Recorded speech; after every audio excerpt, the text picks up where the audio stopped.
Next দিন আমরা সকাল 7টার মধ্যে আমাদের হোমস্টে থেকে বেরিয়ে পড়লাম মানালির লোকাল সাইট সিইং করার জন্য। আমরা রোহতাং পাস গেছিলাম, সেখান থেকে সোলাং ভ্যালি ঘুরে এসেছি।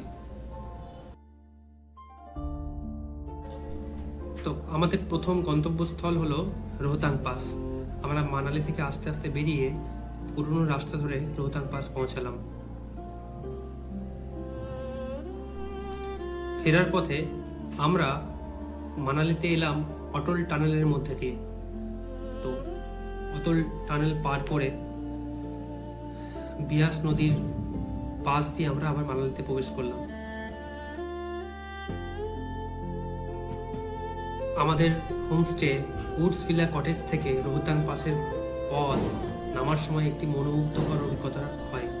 পাহাড়ের উপর থেকে শুরু করে গাড়ি যখন ধীরে ধীরে নিচে নামতে থাকে, তখন চারপাশে ঘেরা গাঢ় সবুজ পাইন বনের সৌন্দর্য চোখে পড়ে। নিচের রাস্তা একটু বাঁকাবাঁকি এবং সরু হওয়ার কারণে মনোযোগের খুব প্রয়োজন, তবে ভিউ খুবই সুন্দর। রাস্তার ধারে পাহাড়ি ঝর্ণাগুলো মৃদু মৃদু শব্দ করে জল স্রোতে অবিরল প্রবাহিত হয়, আর পাহাড়ের মাঝে গভীর উপত্যকার মনোরম চিত্র চোখে পড়ে। মানালি শহরের ঝলমলে আলো আর তার নিচ থেকে আসা হালকা বাতাস গাড়ির জানলা দিয়ে যখন মুখে স্পর্শ করে, মনে এক অদ্ভুত প্রশান্তি দেয়।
একটু পরেই বিয়াস নদীর অপরূপ দৃশ্য চোখে পড়ল। আমাদের যাত্রাপথে আমরা দেখতে পেলাম বিয়াস নদী এবং তার মসৃণ স্রোতে মানালির পুরনো শহরকে আলিঙ্গন করছে। বিয়াস নদী হিমালয়ের উচ্চ পাহাড় থেকে উৎপন্ন হয়ে 470 কিলোমিটার পথ অতিক্রম করে শীতল সবুজ নদীর সঙ্গে মিলিত হয়।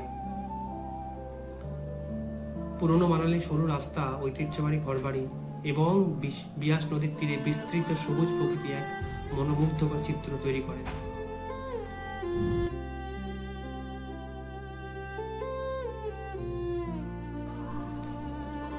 আমরা যেসব এলাকা পার হচ্ছিলাম সেই সব সাম্প্রতিক মানালির ভয়াবহ বন্যার কবলিত স্থান, যেখানে নদীর স্রোত বিপুল ক্ষয়ক্ষতি সৃষ্টি করেছিল। ধ্বংসাবশেষ এবং পুনর্নির্মাণের চিহ্ন সারা পথ ধরে চোখে পড়ছিল। এটি প্রকৃতির শক্তি এবং মানুষের সংগ্রামের নিদর্শন ছিল। দূরের দিগন্তে আমরা দেখতে পাচ্ছিলাম স্নো ক্যাপড পাহাড়ের ঝিলিক, যা এই দুর্গম পথের সান্ত্বনা এবং প্রশান্তির প্রতীক। বরফে মোড়া এই পাহাড়ের সৌন্দর্য সরল এবং মায়াবী, যা যাত্রাপথকে করে তোলে এক স্মরণীয় অভিজ্ঞতা। এই দৃশ্যাবলী আমাদের মনকে গভীরভাবে স্পর্শ করল। প্রকৃতির অপরূপ সৌন্দর্য এবং জীবনের সংগ্রামের মিশ্রণ একসাথে তুলে ধরছিল।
এরপর আমরা নেহেরু কুণ্ড নামে একটি জায়গা অতিক্রম করছিলাম। নেহেরু কুণ্ড হলো একটি প্রাকৃতিক ঝর্ণা বা শরীর, যা মানালি থেকে মাত্র 5 কিলোমিটার দূরে রোহতাং পাসের পথে অবস্থিত। এর পানি খুবই স্নিগ্ধ এবং স্বচ্ছ, এই জন্যই এটি পর্যটকদের মধ্যে বিখ্যাত স্থান। নামটি ভারতের প্রথম প্রধানমন্ত্রী পণ্ডিত জওহরলাল নেহেরুর নামে রাখা হয়েছে, যিনি মানালির ভ্রমণের সময় এই কুণ্ডের জল পান করতেন।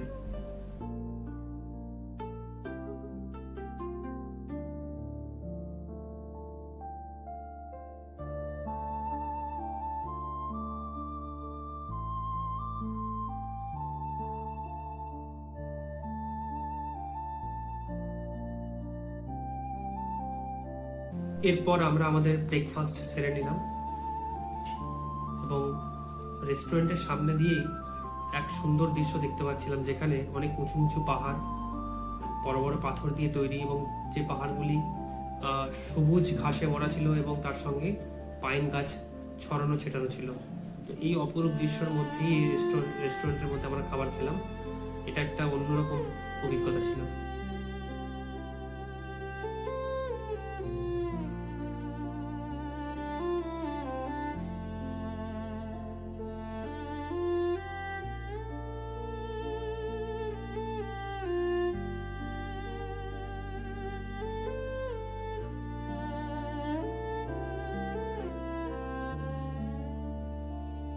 রোহতাং পাশের পথে বিভিন্ন উচ্চতার সঙ্গে সঙ্গে ভিন্ন ভিন্ন প্রাকৃতিক ভিউ দেখা যায়, যা আমাদের যাত্রাকে এক রোমাঞ্চকর অভিজ্ঞতায় পরিণত করে। নিচের দিকে যখন আমরা থাকি, সেখানে যেমন ঘন সবুজ বন, পাইন গাছ এবং উঁচু উঁচু পাহাড়ের মধ্যে দিয়ে রাস্তা থাকে। এই সমস্ত জায়গায় জলপ্রপাত, ঝর্ণা ও নদীর স্রোত আমাদের সঙ্গী হয়। আমরা ধীরে ধীরে যখন পাহাড়ের উপরে উঠতে থাকি, তুষার আস্তে আস্তে ঢেকে নেয়। খাড়া খাড়া উঁচু চূড়াগুলো চোখে পড়ে, যেগুলো বরফ দিয়ে ঢাকা এবং যেগুলো অত্যধিক মানে সুন্দর এবং সেই জায়গার মাহাত্ম্যকে আরো বাড়িয়ে দেয়।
এরপর আস্তে আস্তে আমরা রোহতাং রোপওয়ে নামক একটি স্থানের মধ্যে দিয়ে অতিক্রম করি।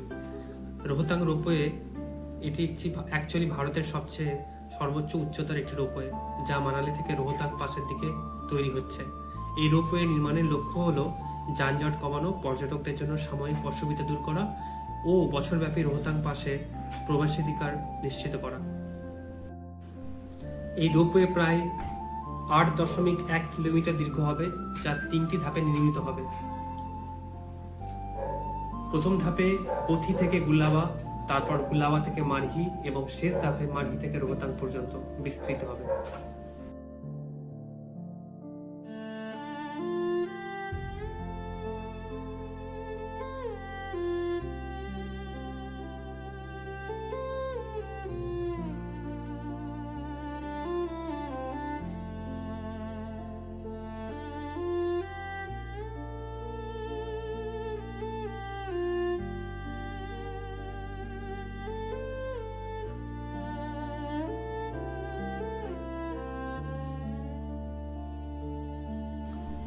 এরপর আমরা গুলাবা নামক একটি স্থান দিয়ে অতিক্রম করছিলাম। গুলাবা হলো মানালি থেকে প্রায় 20 কিলোমিটার দূরে রোহতাং পাসের পথে অবস্থিত একটি ছোট্ট সুন্দর গ্রাম। এটি প্রায় 4000 মিটার উচ্চতায় অবস্থিত, যার নামকরণ করা হয়েছে কাশ্মীরের রাজা গুলাব সিংহের নামে, যিনি এই এলাকায় অবস্থান করেছিলেন।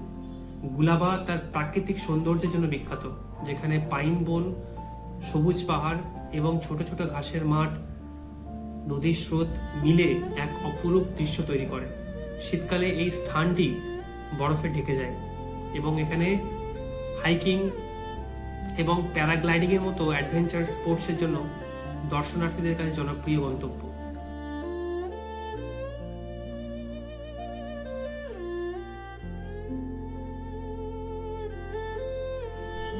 এরপর আমরা মারহি নামক একটি জায়গা অতিক্রম করছিলাম। মারহি হলো মানালি থেকে 35 কিলোমিটার দূরে অবস্থিত একটি ছোট্ট পাহাড়ি এলাকা, যেটি মানালি থেকে রোহতাং পাসের মধ্যে পড়ে। এটি একটি জনপ্রিয় স্থান যেখানে বেশিরভাগ যাত্রী রাস্তার ধারে রেস্তোরাঁয় থামেন, বিশেষ করে খাবার খাওয়ার জন্য।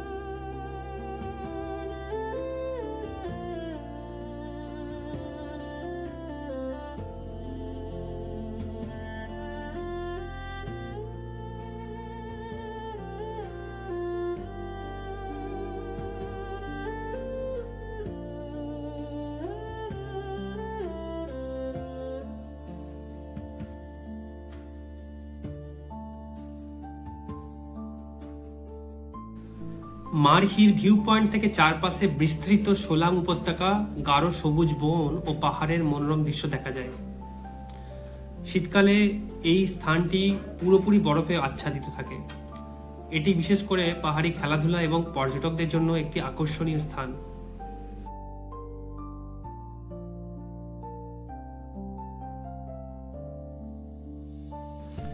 এই সমস্ত জায়গাতে আসার পর হঠাৎ করে বুঝতে পারলাম যে আমরা রোহতাং পাস পৌঁছে গেছি।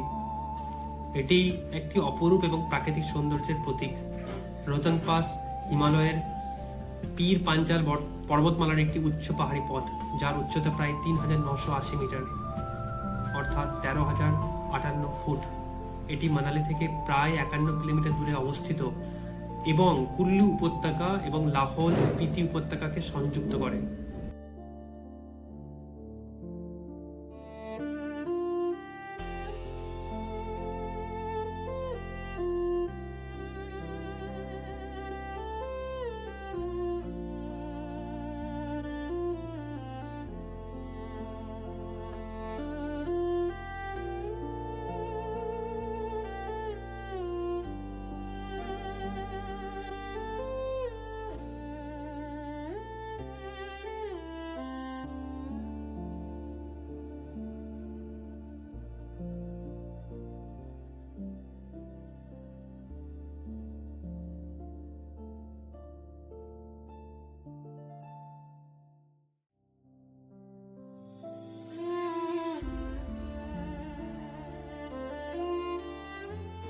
এই পাসটি নিজেই এক একটি জীবন্ত জাদুকথার মতো, যেখানে সবুজ জন্মভূমি থেকে শুরু করে বরফে ঢাকা পাহাড় এবং ভিন্ন ভিন্ন প্রাকৃতিক দৃশ্যের এক অপরূপ সমাহার দেখতে পাওয়া যায়। রোহতাং পাসের চারপাশের পরিবেশ চমৎকার, যেখানে তুষারাবৃত পাহাড়, ঝর্ণা এবং কঠিন পাথরের গঠন দেখা যায়। এই পাশে ভারী বরফ এবং তুষারের কারণে রাস্তাটি কখনো কখনো সুন্দর কিন্তু চ্যালেঞ্জিং হয়।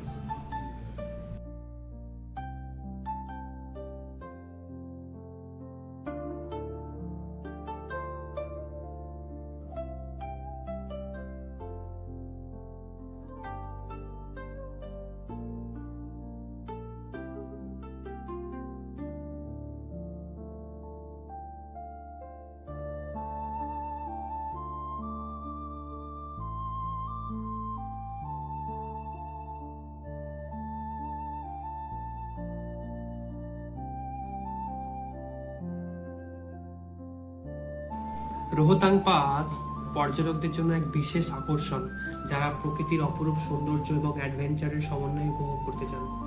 এখান থেকে দূর দূরান্তের পাহাড়, বিস্তীর্ণ উপত্যকা এবং আকাশের অসীমতা অবলোকন করা যায়।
রোহতাং পাস থেকে অনেকটা দূরত্ব অতিক্রম করার পর আমরা চেনাব রিভার ব্রিজের কাছে এলাম, অর্থাৎ এটা চেনাব নদীর একটি উপত্যকা।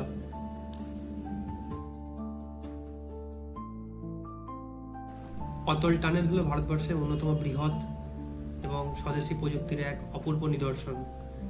এটি প্রায় 9.2 কিলোমিটার দৈর্ঘ্যের একটি টানেল, যেটি মানালি এবং কেইলং প্রদেশের মধ্যে অবস্থিত। এই দুটির মধ্যে সংযোগ স্থাপন করে, যা রোহতাং পাসের উপরে অবস্থিত।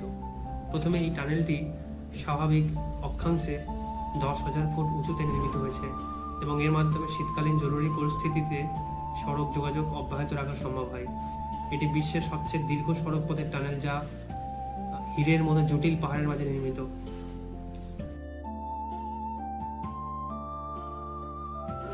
এই টানেলটি প্রধানত দুটো লেন বিশিষ্ট, হর্ষু আকৃতির, যার গড় উচ্চতা 5,525 মিটার, যার মূল বৈশিষ্ট্যগুলোর মধ্যে রয়েছে আধুনিক ক্যামেরা, অগ্নি নির্বাপক ব্যবস্থা, অ্যাসিউরেন্স ব্যবস্থা, সুরক্ষা, স্বয়ংক্রিয় বিতরণ ব্যবস্থা এবং পরিবেশ নিয়ন্ত্রক সিস্টেম।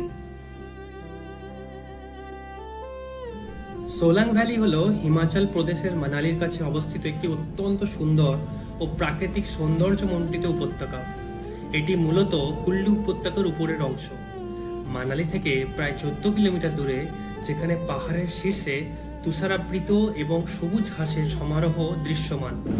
এই এলাকাটি শীতকালে স্কিউইং, জর্বিং, প্যারাগ্লাইডিং এবং ট্রেকিংয়ের জন্য খুব জনপ্রিয়।